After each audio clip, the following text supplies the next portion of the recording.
दुर्लभ मानुष जन्म है, देह न बारंबार, अतरुअर ज्यों पत्ता झड़े, बहुरी न लागे डार। कबीरदास की यह जो पंक्ति है जीवन के बारे में, वो बहुत ही सटीक मालूम पड़ती है जब आप जीवन के बारे में थोड़ी सी भी जिज्ञासा, थोड़ा सा भी चिंतन करने की तरफ बढ़ते हैं। कबीरदास कहते हैं कि यह जो जीवन है यह बहुत ही दुर्लभ है, यह इंसान को बार बार नहीं मिलता। यह परमात्मा की इतनी असीम कृपा बरसी है आपको, जो आपको एक बार जीवन मिला है। यह जीवन इतना दुर्लभ है कि सबको इस जीवन में, इस जन्म में आने का सौभाग्य प्राप्त नहीं होता। आप बहुत ही ज़्यादा सौभाग्यशाली लोगों की श्रेणी में हैं कि आपको मानव के रूप में जन्म मिला है। लेकिन जीवन के बारे में सम्यक दृष्टि का अभाव, जीवन के बारे में सम्यक बोध के अभाव में ही हम जीवन के साथ क्या बर्ताव कर रहे हैं, हम जीवन को लेकर के किस भाव से भरे हुए हैं या यूँ कहें कि हम जीवन को किस दिशा में बढ़ा रहे हैं, यह निरंतर सोचने का और विचारने का प्रश्न बना हुआ है। हम निरंतर समाज में पद के पीछे, पैसे के पीछे, प्रतिष्ठा के पीछे, मान और सम्मान के पीछे एक ऐसी गलाकाट प्रतिस्पर्धात्मक युग में जी रहे हैं जिसमें किसी भी इंसान के पास क्षणिक भर भी समय नहीं है जीवन के बारे में रुककर जानने और समझने का प्रयास करने का।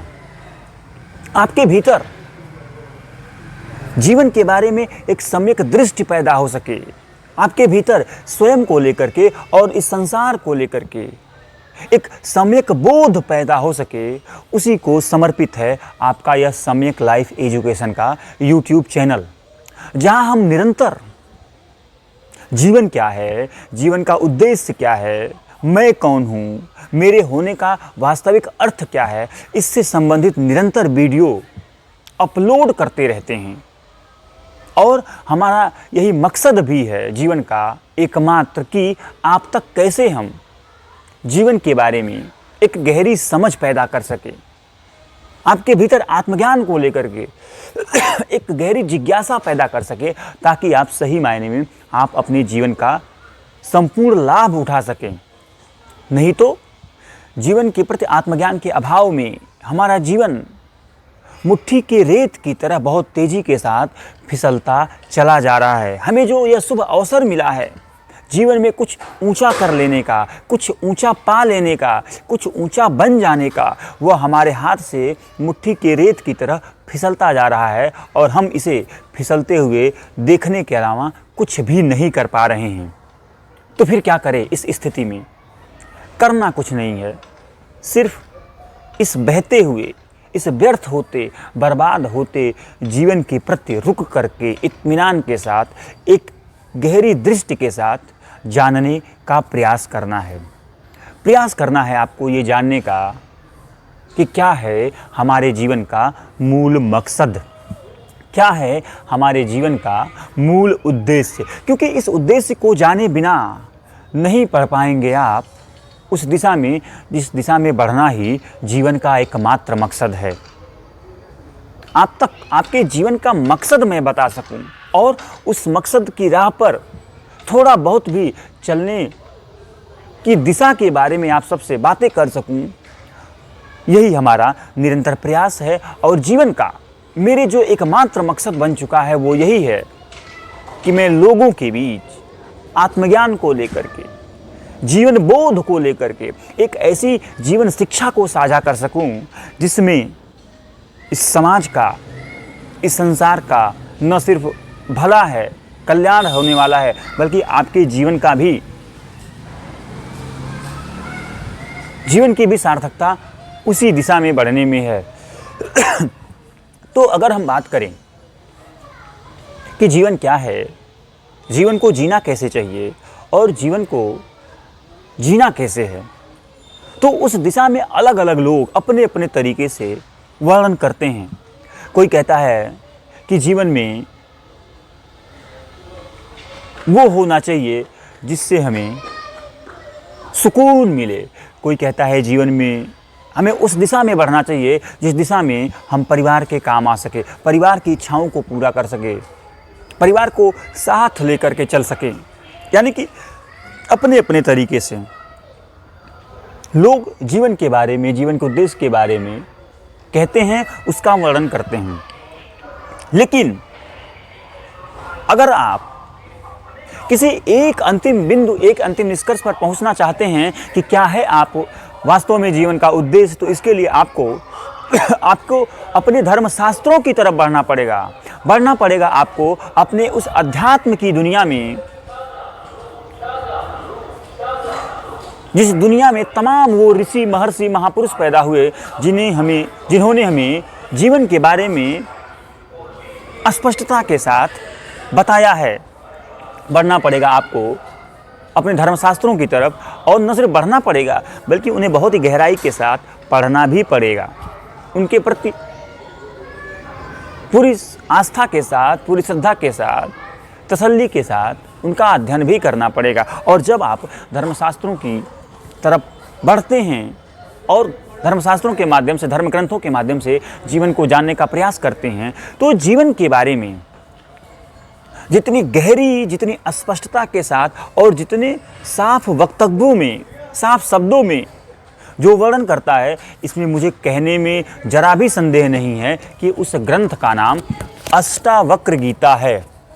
जी हाँ, ये अष्टावक्र गीता जितनी स्पष्टता के साथ जीवन के बारे में, जीवन को लेकर के इसमें वर्णन है, दुनिया का शायद ही कोई ग्रंथ है जो इतनी स्पष्टता, इतनी मुखरता और इतनी निडरता के साथ जीवन के बारे में कोई ग्रंथ वर्णन किया हो।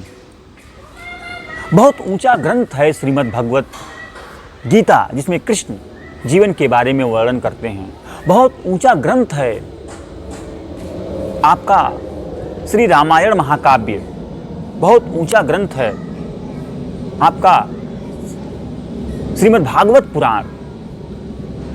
लेकिन ये कहते हुए मुझे जरा भी संकोच नहीं होता कि जितनी स्पष्टता के साथ अष्टावक्र ऋषि जीवन के बारे में वर्णन करते हैं, शायद ही श्री कृष्ण या श्री राम या कोई भी महापुरुष कर पाया हो। क्यों ऐसा मैं कह रहा हूं? क्योंकि जब श्रीमद् भगवत गीता में श्री कृष्ण अर्जुन के सामने में जीवन के बारे में वर्णन करते हैं, तो आप देखते हैं कि उसमें बहुत उलझाव है।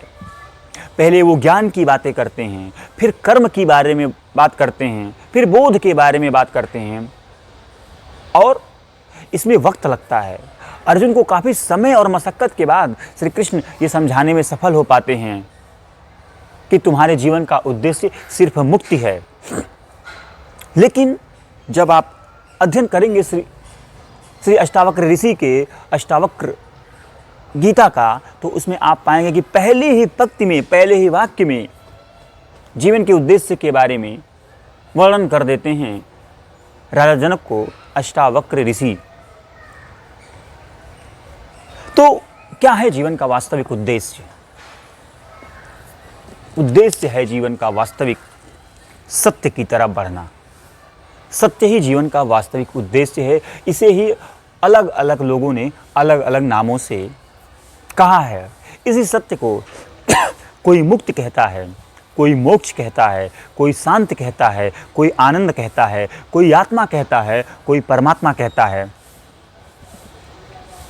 नाम एक रूप बहुतेरे, या यूँ कहें कि केंद्र तो एक ही है, उसके नाम अलग अलग हैं। उसे मैं सत्य कह रहा हूँ, उसे ही आप मुक्त कहते हैं, उसे ही मोक्ष कहते हैं, उसे ही परमात्मा और आत्मा भी कहते हैं। जीवन का जो एकमात्र उद्देश्य है, उस उद्देश्य का नाम मुक्ति है, उस उद्देश्य का नाम सत्य है। और आप सत्य की तरफ बढ़ सकें, सत्य की राह पर चल सकें, सत्य को थोड़ा बहुत समझ सकें, यही हमारा निरंतर प्रयास है। क्योंकि सत्य की तरफ बिना बढ़े आपका जीवन यह सार्थक नहीं होने वाला है। क्योंकि सत्य के अलावा जीवन का दूसरा कोई उद्देश्य ही नहीं है। आप सत्य की तरफ बढ़ सके, उसकी राह में आपके सामने जो सबसे बड़ी समस्या आपके सामने खड़ी है, वो है आपका आत्म अज्ञान। स्वयं के प्रति अनभिज्ञ रह जाना, अज्ञान से भरे रह जाना, स्वयं को न जानना ही आपके राह का सबसे बड़ा बंधन है, आपके राह की सबसे बड़ी रुकावट है। वो रुकावट आपके जीवन से दूर हो सके, आपके जीवन में, आपकी राह में जो चुनौती है वो चुनौती से आप पार पा सकें, उसी लिए ज़रूरी है आपको निरंतर